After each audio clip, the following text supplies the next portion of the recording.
je m'appelle Antoine Ferron. Ah, ok, recording.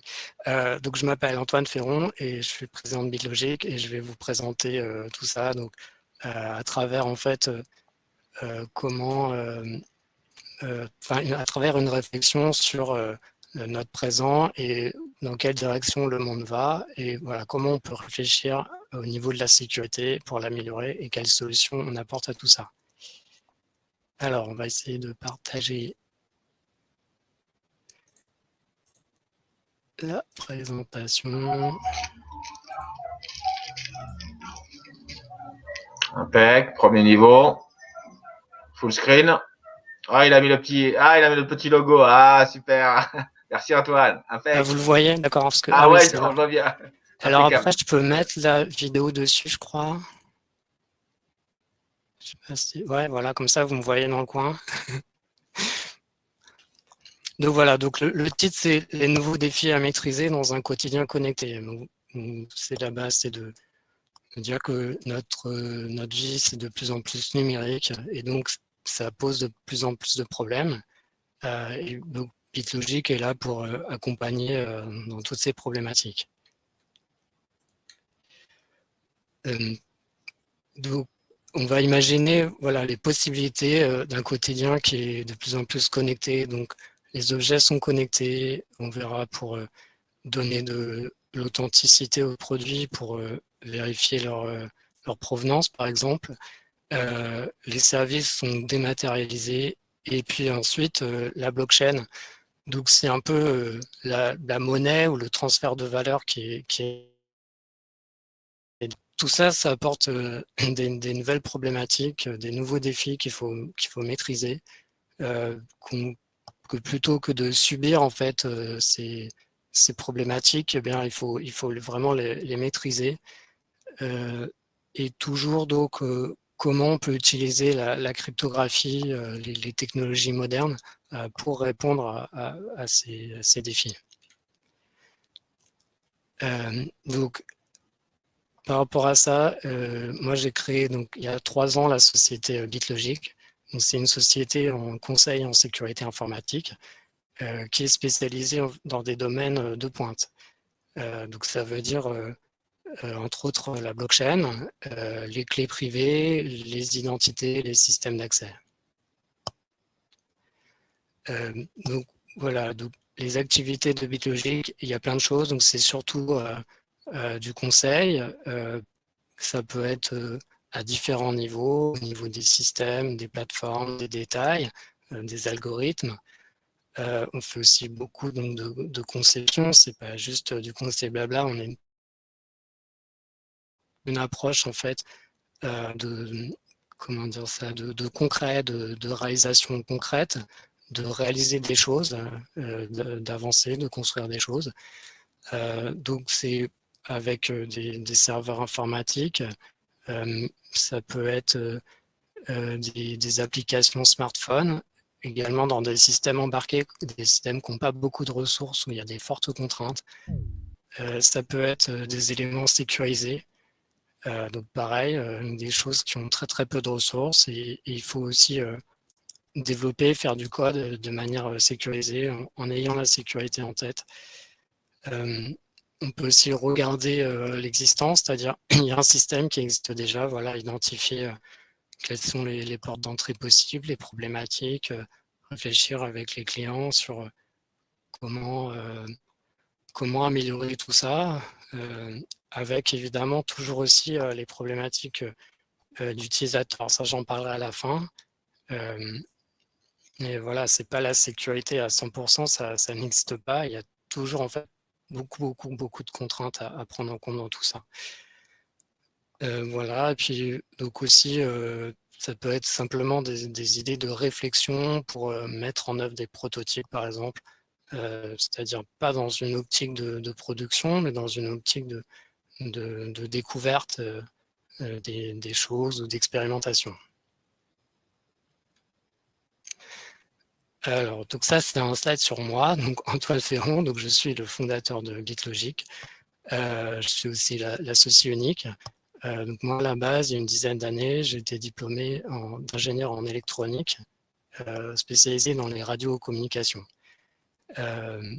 Et j'ai découvert il y a 8 ans à peu près Bitcoin, la blockchain. À l'époque, on ne parlait pas de blockchain. Et donc, j'ai trouvé ça tout de suite vraiment très intéressant. Et petit à petit, j'ai décidé de travailler dans ce secteur. Et j'ai fait donc, la société Bitlogic à 3 ans, mais c'est vraiment la sécurité informatique sur des systèmes de pointe où les contraintes sont assez fortes. Ce n'est pas forcément que de la blockchain. J'enseigne aussi donc, à l'ESGI à Paris, puisqu'il y a une filière en fait ingénierie de la blockchain et Software Version Control, donc c'est Bit à l'ESILV, qui est une école à la Défense. Non, j'allais dans le bon sens. Voilà. Alors, Marc en parlait tout à l'heure, avant l'enregistrement. Effectivement, j'ai commencé à travailler sur les sujets de blockchain depuis longtemps. Donc, dès 2014, en fait, j'ai créé et mis en place un moteur de recherche pour la blockchain. C'est un espèce de block explorer avec des fonctionnalités assez avancées que n'avaient pas d'autres explorers. En 2015, j'ai fait un wallet sécurisé, un wallet électronique. C'était en coopération avec Ledger pour la partie matérielle des éléments de Blockstream pour les éléments logiciels, avec un second facteur où par exemple il y avait en multisignature, il fallait par exemple vérifier un SMS pour débloquer toutes les multisignatures. Et en 2016, donc c'est la création du projet Sésame. Donc c'est vraiment centré sur les tokens, les jetons numériques, donc avec par exemple un explorateur mobile où on pouvait s'envoyer des jetons, etc. Et donc après, à la fin, on fournit des boîtes à outils pour les entreprises pour qu'elles puissent expérimenter les jetons.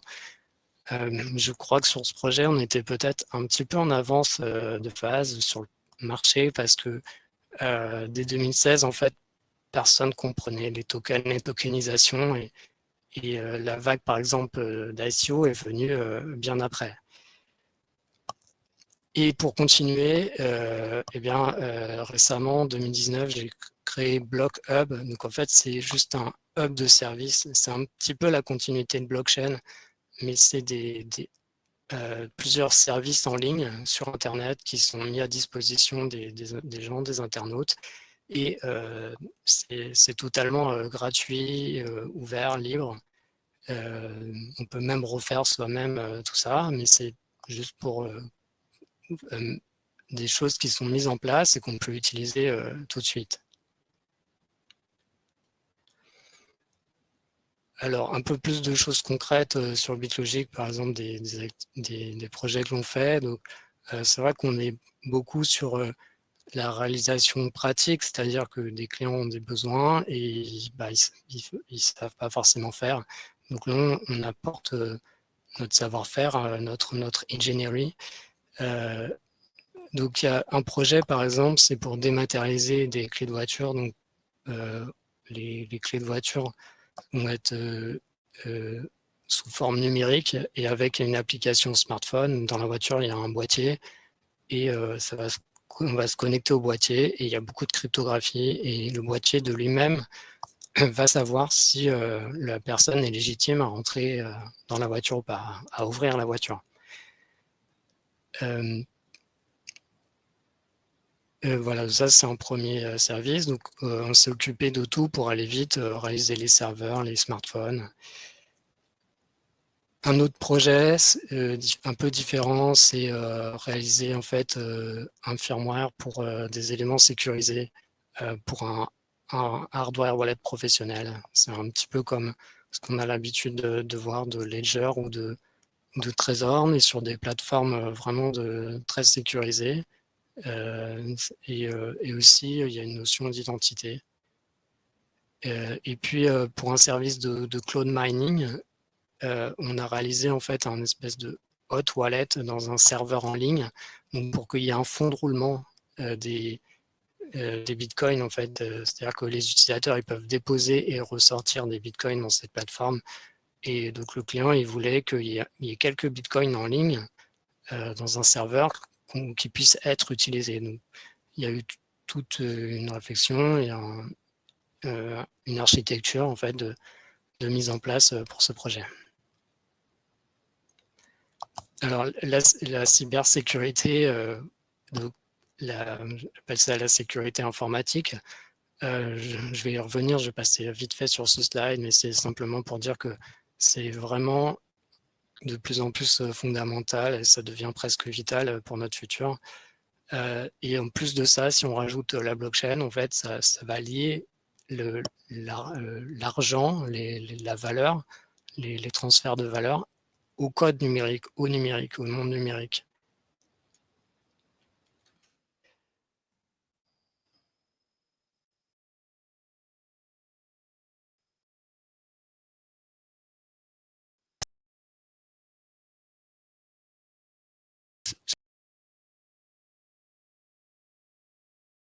Quels sont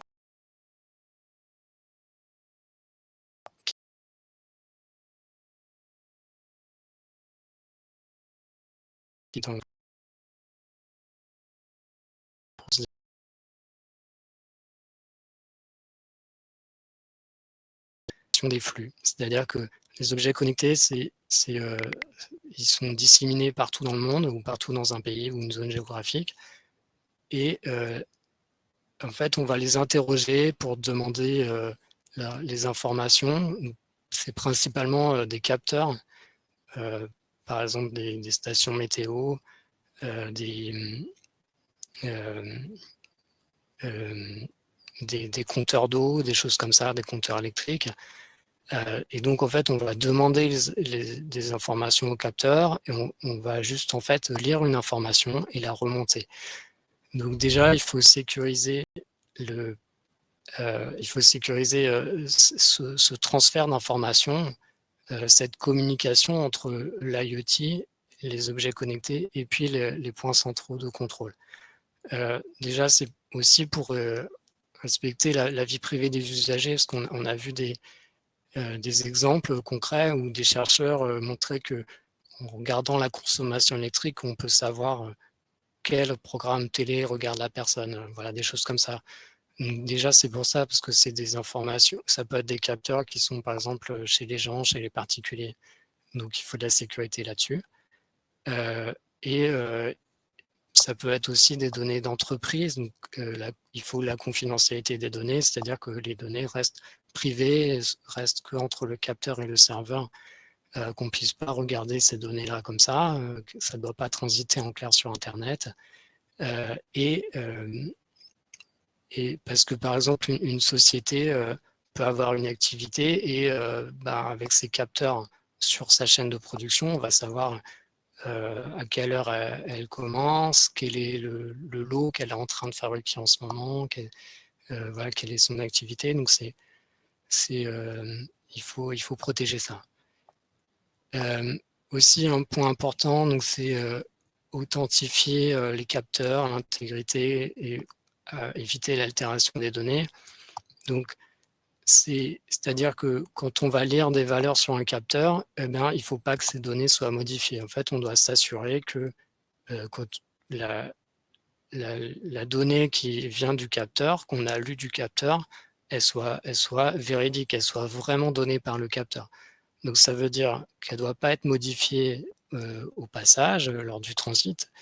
Et ça veut aussi dire qu'il faut être sûr qu'on parle bien au capteur, que c'est bien le capteur qui a envoyé le message. Une deuxième problématique des objets connectés, donc c'est leur collecte et que ça arrive dans un point central. Donc déjà, il faut s'assurer que les capteurs, ils vont donner leurs données, par exemple, quelle est la température, ils vont la donner que sur interrogation du serveur central, que ce soit le propriétaire du capteur qui puisse lire le capteur et personne d'autre. l'autre grosse problématique, donc le point central, c'est-à-dire que en général, quand on a un réseau comme ça, tous les capteurs sont lus par une entité centrale et cette entité centrale, elle va donc enregistrer l'ensemble de tous les capteurs, des informations de tous les capteurs. Donc on arrive parfois à du big data et il y a une base de données en fait de l'historique de tous les capteurs et donc c'est très très dangereux, il faut faire très attention parce qu'on a un point central en fait qui va regrouper beaucoup d'informations. Je vous disais tout à l'heure les problématiques sur ces informations, pourquoi il faut les protéger. Et donc là, en fait, de les regrouper dans un point central, il faut être extrêmement vigilant. Donc ça veut dire, par exemple, protéger les accès à cette base centrale de manière très forte et authentifier en fait les utilisateurs. Donc c'est du contrôle d'accès, de la gestion des utilisateurs pour que seuls ceux qui soient habilités à le faire, à lire les données dans cette base centrale, puissent y avoir accès et que tous les autres n'y aient pas accès.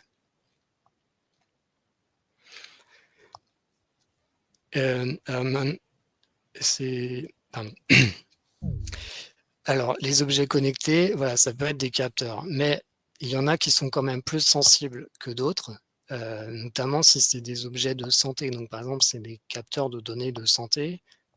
Donc là, c'est vraiment, ça rigole pas. Il faut vraiment que ça soit privé et puis qu'on ne puisse pas altérer les données. Ça peut être aussi le réseau électrique donc pour la consommation, pour la facturation. Et puis au-delà de ça, ça peut être aussi des actionnaires, c'est-à-dire qu'on n'est plus dans un réseau où il y a des capteurs qu'on va lire. En fait, il va y avoir des actionnaires qui vont contrôler le réseau. Donc à ce moment-là, ça va être vraiment dangereux. Enfin, il faut faire encore plus attention au contrôle du réseau. Parce que ces actionnaires, en fait, vont pouvoir modifier ce qui se passe dans le réseau, agir.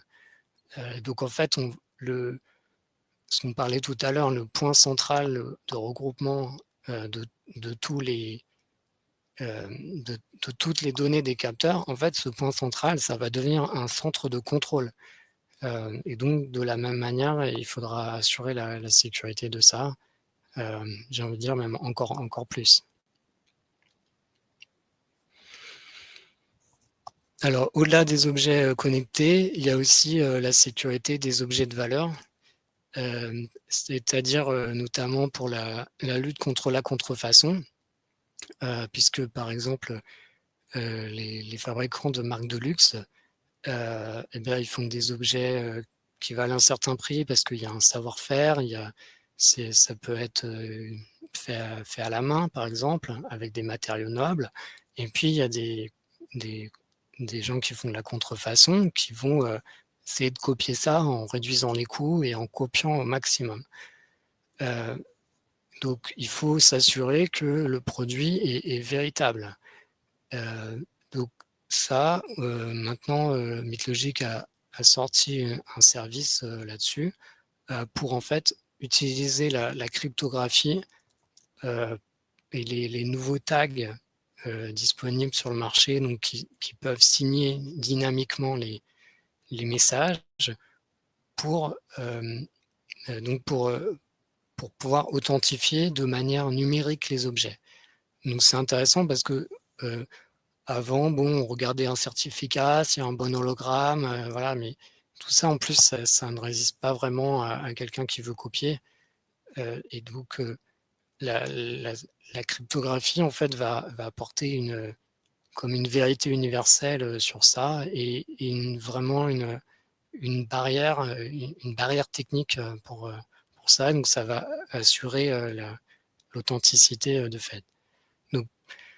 Donc en fait, on met des petits tags comme ça dans les objets et donc ça, on peut le lire avec son téléphone portable automatiquement et ça ouvre une page dans le navigateur et on voit donc si l'objet est bon ou pas. Donc ça utilise la cryptographie des tags modernes et donc on voit qu'il y a un compteur Si vous regardez sur l'image, il y a C égale, ici, c'est un compteur, et donc qui va être incrémenté à chaque lecture, et ça va, et le tag va signer le message qui contient le compteur.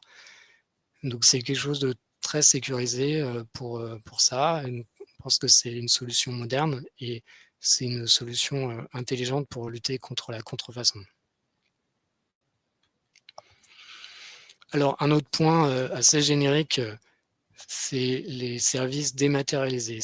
Qu'est-ce que ça veut dire? C'est juste qu'aujourd'hui, on fait tout en numérique, tout est par email, en PDF, et donc il n'y a plus de papier. C'est un peu le contraire du papier. Tout est dématérialisé. Donc, vous le voyez, hein, même aujourd'hui, les conférences sont comme ça, par visioconférence numérique. Et donc, on est dans un monde de plus en plus comme ça. Et donc ça, évidemment, ça pose des nouvelles problématiques. Alors, si ce que vous voulez protéger, c'est du code propriétaire, maintenant, il y a une solution de BitLogic, donc c'est code.bitlogic.fr pour protéger votre code. Donc, c'est pas dans le code open source, évidemment, c'est quand le code est vraiment secret, propriétaire, c'est comme une recette de fabrication, en fait, et vous voulez le protéger, donc on a mis en place un système vraiment qui est centré sur la sécurité pour protéger votre code. Et l'idée aussi, c'est d'utiliser en fait un petit peu toutes ces solutions-là pour d'autres choses. Et donc, on est en train de développer un système pour sécuriser, protéger vos fichiers en fait dans votre ordinateur, vos fichiers numériques, de les synchroniser automatiquement, d'archiver tout l'historique. Mais en plus, vos fichiers vont être chiffrés en fait dès la sortie de votre ordinateur, dans votre ordinateur avec un mot de passe. Et donc en fait, la sauvegarde qui est en ligne, elle est uniquement chiffrée, il n'y a que vous qui avez accès. Donc il n'y a pas de problème de dissémination d'informations. Alors un autre point lié sur les services dématérialisés, c'est les réseaux numériques. Parce qu'il ne faut pas uniquement penser aux données, à la sécurité des données, il faut aussi penser à la sécurité des objets, du matériel en fait qui assure la transmission des données ou le stockage. Donc je pense notamment aux routeurs, aux serveurs.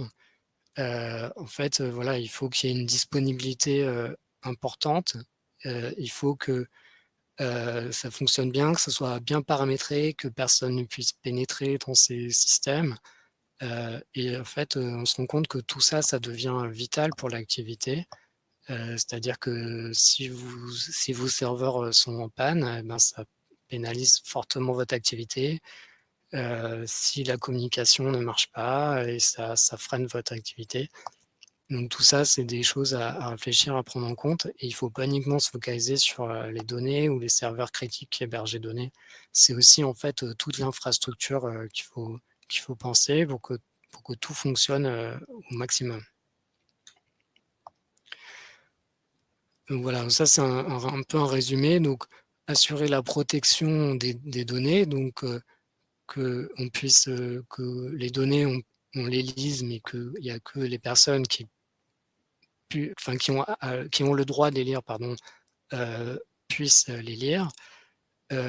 Pareil, dans des échanges entre des gens, qu'il n'y ait que les personnes de l'échange qui voient les messages, donc la confidentialité des échanges. Et puis que les données ne soient pas modifiées ou altérées, en fait, que quand on écrit quelque chose, après quand on lit cette information, que ça soit la même chose, pour éviter tout problème. Donc la disponibilité des données et des systèmes, donc voilà, que les systèmes soient un peu robustes aux attaques, qu'ils soient bien gérés, qu'ils soient toujours up, comme on dit. Et donc pareil pour les données, donc les sauvegarder et puis assurer leur pérennité, en fait, que le stockage puisse durer des années, que des années après avoir écrit l'information, on puisse les récupérer de manière totalement sécurisée. Alors, tout ça, c'est très difficile parce que maintenant, toutes nos données aussi, en plus d'être numériques, vont être en ligne, c'est-à-dire que les serveurs informatiques sont dans des data centers, donc on a de moins en moins le contrôle dessus. En fait, tout est dématérialisé et même les serveurs, même c'est même virtualisé. On ne sait plus très bien où sont les informations. Donc les données, pareil, en fait, elles sont disséminées partout. On ne sait plus très bien où sont les données. Donc je parlais de la virtualisation, donc les serveurs s'effacent, c'est-à-dire que on ne sait plus très bien où sont les serveurs physiquement. Il n'y a pas un serveur qui fait une tâche précise. Ça va être du cloud qui va s'imbriquer. Donc, voilà, on maîtrise plus grand-chose dans ce monde. Et on ne peut pas non plus, en fait, garantir des accès, par exemple, en insérant une clé USB dans un serveur ou en mettant son empreinte ou un code PIN. Parce que le serveur est dans un data center à l'autre bout du monde et en fait, on ne sait même pas très bien où est le serveur lui-même. Donc tout ça, ça pose de plus en plus de problèmes. C'est la direction que prend le monde aujourd'hui. Mais en réfléchissant à tout ça, on a apporté une solution qui s'appelle Conserity. Donc là, j'ai oublié de mettre le nom, mais c'est Conserity. Donc, c'est en fait pour sécuriser des services web, des serveurs qui proposent des serveurs qui hébergent des services web, notamment en ligne, des serveurs qui sont en ligne, dont on n'a pas le contrôle immédiat, parce qu'il est par exemple dans un data center. Et donc, on a imaginé une solution pour sécuriser ces serveurs. Alors, c'est principalement un script de configuration qui va mettre en place des choses dans votre serveur pour qu'il soit bien sécurisé, que tout soit correct dedans.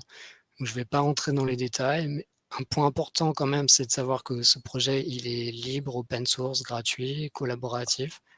Donc l'idée, c'est que tout le monde peut s'en servir. C'est un outil en fait libre qu'on peut appliquer sur ces serveurs, une espèce de recette de cuisine.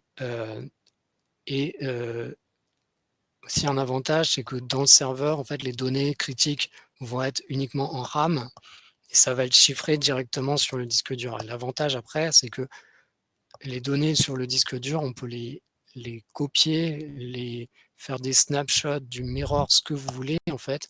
Vous pouvez redupliquer vos données, ça ne pose pas de problème puisqu'elles sont chiffrées. Et la clé de contrôle en fait va être sur des serveurs distants de ça et éventuellement avec un Shamir share. Donc, la clé va être découpée sur plusieurs serveurs. Donc, en fait, c'est par rapport à la problématique, vous n'avez pas besoin de savoir où est précisément votre serveur et surtout, quand vous faites des backups de ces serveurs, vous n'avez pas besoin de savoir où est-ce qu'elles sont ces données. C'est pas grave parce que en fait, elles sont vraiment en clair, en RAM dans le serveur, donc ça sécurise vos données critiques qui sont dans le serveur. Donc c'est vraiment une solution en fait pour répondre à la problématique que maintenant tout se fait dans des serveurs et dans ces serveurs, on a des données qui deviennent critiques. Ça peut être des données de santé, des photos, des photos de famille, des choses, des emails d'une entreprise. Et donc, en fait, ça apporte une solution très simple pour les sécuriser dans cet environnement d'un serveur en ligne. Voilà, donc on va changer un petit peu de sujet. Maintenant, c'est sur la blockchain. Donc, je ne vais pas vous expliquer ce que c'est la blockchain. Vous avez compris, ça c'est pour échanger de la valeur de pair à pair, donc entre des personnes directement sur Internet, donc de façon numérique. Et donc, pair à pair dans le sens sans tiers, c'est-à-dire qu'il n'y a pas d'autorité centrale, il n'y a pas un séquestre de confiance. Enfin, on peut faire ça, mais de base, il n'y a pas tout ça, c'est directement, donc personne ne peut censurer vos transactions, par exemple.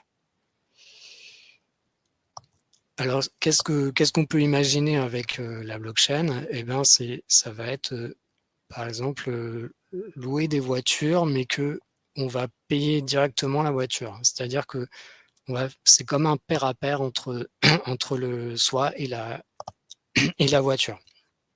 Donc, on va pouvoir, par exemple, envoyer ces tokens blockchain directement à la voiture qui va accepter le paiement et qui va se débloquer. On a le même principe avec les chambres d'hôtel, les serrures de porte d'hôtel. On envoie ces tokens à la serrure de la chambre d'hôtel et la chambre d'hôtel va s'ouvrir en ayant reçu le paiement. Oui, donc la blockchain, ça permet en fait de numériser les échanges de valeurs et ça va aussi rendre plus fluide les valeurs parce qu'il n'y a pas d'intermédiaire, on va envoyer l'argent directement. Donc dans certaines conditions, ça peut être plus rapide, plus efficace. Alors par rapport à ça, comment est-ce qu'on peut concrétiser ça pour réaliser cette vision? Eh bien, BitLogic a développé un système de blockchain privé ou de consortium qui s'appelle OneFold et qui donc vous propose déjà une démonstration du système. Donc, dans les App Store donc, de Google et de Android et de Apple iPhone, il y a donc l'application OneFold qui permet d'expérimenter ce système. Et donc, quand vous l'installez, vous avez 100 tokens et il y a un explorateur de blocs de ce système. Donc là, je suis que dans le PowerPoint, mais bon, vous regarderez. On peut voir la blockchain en action, disons, les transactions de tout le monde, etc. Donc, comme une blockchain publique, dans le sens où, en fait, les transactions peuvent être publiques. Et il y a aussi un paywall de démonstration, donc ça vous demande de payer sur un QR code, on envoie ces tokens, et donc ça débloque l'accès à une page de contenu. Ça, c'est juste pour la démonstration du système, sachant que ce système, en fait, il est fait pour être customisé, pour que chacun ait sa propre blockchain.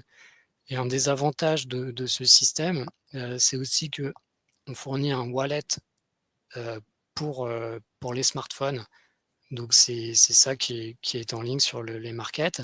C'est la démonstration de ça. C'est-à-dire que vous avez votre blockchain, mais en plus, vous pouvez avoir une application smartphone qui est très simple à utiliser. Il y a plein de choses qui ont été réfléchies pour que les utilisateurs n'aient pas 24 mots à recopier, etc., que ce soit vraiment fluide et simple à utiliser. Donc, ça peut être utilisé pour par exemple, les bases de loisirs. Hein, vous voyez, genre Club Med, là, parfois, c'est des petits colliers et en fait, il y a de l'argent qui circule. Eux, ils prennent l'argent, ils donnent des points, donc c'est des points internes, à usage interne. Donc ça, c'est vraiment un use case intéressant pour ce système. Un autre use case, ça peut être au niveau de la comptabilité interne dans une entreprise.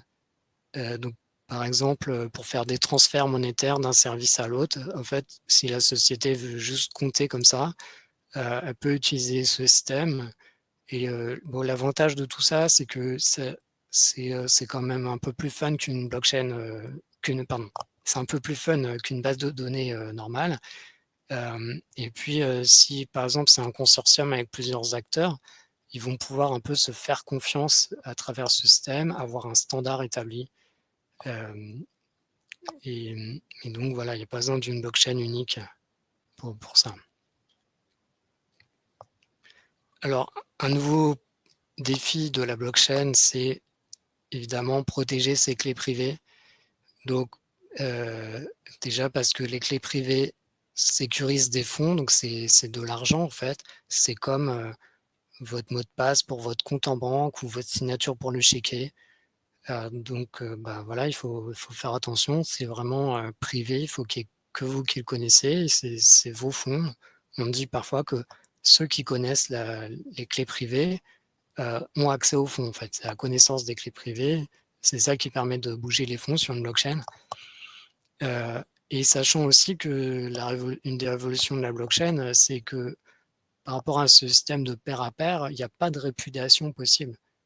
C'est ça la nouveauté, c'est ça qu'apporte la blockchain par rapport à un système classique bancaire. C'est que quand vous faites une transaction, il n'y a pas quelqu'un qui peut l'annuler, même vous, parfois, vous ne pouvez pas l'annuler.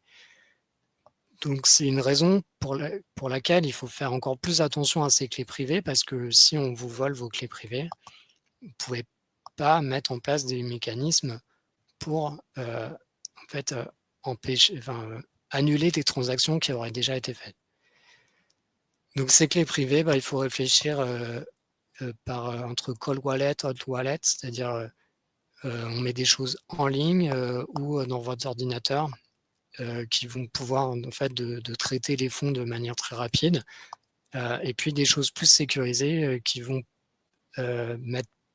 où il y aura un process plus compliqué pour dépenser ces fonds. Donc il faut catégoriser par fréquence d'utilisation, par montant, pour séparer tout ça. Et en fait, il y a différents systèmes de wallet. Et donc il faut profiter de ces différents systèmes pour mettre ces fonds dedans et de manière correcte.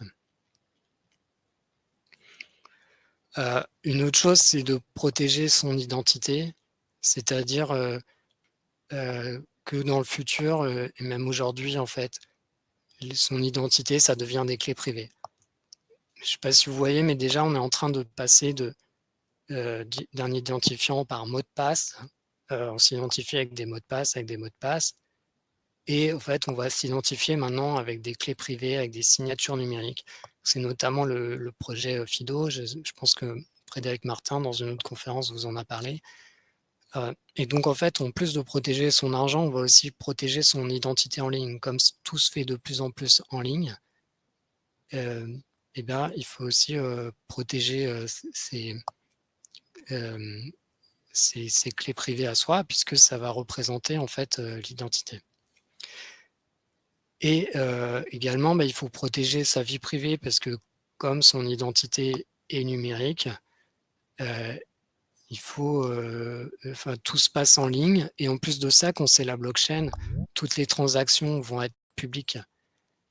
Et donc à ce moment-là, on va voir des choses. Donc, si par exemple, on connaît l'adresse blockchain d'une personne, on va pouvoir voir toutes les transactions qu'elle fait. Donc, il faut être vigilant aussi sur ce point. Alors, un point un peu moins fun, c'est les défis réglementaires. Donc, je parle là pour la France, parce que BitLogic, on fait à peu près un tiers de notre chiffre d'affaires en France, 2 tiers de notre chiffre d'affaires en France. Et donc, maintenant, sur le service les prestataires de services sur actifs numériques, comme dit la loi, elle est réglementée, et notamment donc le service de conservation d'actifs ou de dépositaire de crypto-monnaies. On doit en fait avoir de manière obligatoire un dépôt à l'AMF. Donc ça, c'est juste pour dire que BitLogic va être bientôt autorisé par l'AMF pour faire ça, puisque comme une partie de notre activité, c'est de sécuriser des clés privées, eh bien, on aura toutes les autorisations nécessaires et légales pour ça. Alors pour conclure, je voudrais parler juste de la prise en compte de la sécurité, en fait. Quelle approche on doit avoir de la sécurité. Souvent, en fait, je vois je vais mal écrire investissement là. Je vois des gens qui pensent que la sécurité, c'est vraiment quelque chose qui va ralentir l'activité, qui va poser des problèmes, qui va en fait être, comment dire ça, Voilà, ça va en fait aller contre la réalisation d'un projet. Un projet doit aller vite, ça doit se passer bien. En fait, la sécurité va apporter des problématiques à ça pour ralentir le projet, comme une tare en fait. Et donc non, il faut pas voir ça comme ça du tout. C'est un investissement, la la sécurité informatique, il faut le prendre en compte dès le départ. C'est quelque chose de nécessaire, c'est comme une assurance. Il faut vraiment, vraiment le prendre en compte, le voir de manière, positive. Hem, Parfois aussi, on se dit: «Bon, comme c'est une tare, on va pas le prendre en compte tout de suite. On va, on va le prendre en compte après quand le projet sera fini». Et en fait, voilà, on se rend compte que 80 des cas, c'est pas repris en compte. Soit on a oublié en fait, toutes les portes ouvertes qu'on avait mises, personne les connaît, elles sont oubliées. Soit après il y a un autre projet qui redémarre. Voilà, donc c'est vraiment, mis de côté, tout le temps en fait. Donc il faut, il faut tout le temps en fait le prendre en compte, pas forcément de manière très stricte parce que justement il faut pas que ça, ralentisse le projet, mais il faut que ça soit enfin, mais c'est un point nécessaire dans la réalisation des projets, des projets numériques, voilà, quand il y a des serveurs, des applications smartphones, maintenant, des cryptoactifs, des cryptomonnaies, des blockchains. Il faut vraiment, prendre en compte ces aspects-là dans la sécurité. Et ben, voilà, j'ai fini, ma petite présentation, donc j'espère que ça vous a plu. Donc je vous laisse avec les coordonnées de BitLogic et après donc je ne sais pas exactement comment ça se passe, je crois qu'il y a une salle et ce soir aussi il y a une activité, comment on dit? Sociale, même si elle va être numérique. Donc je vous remercie.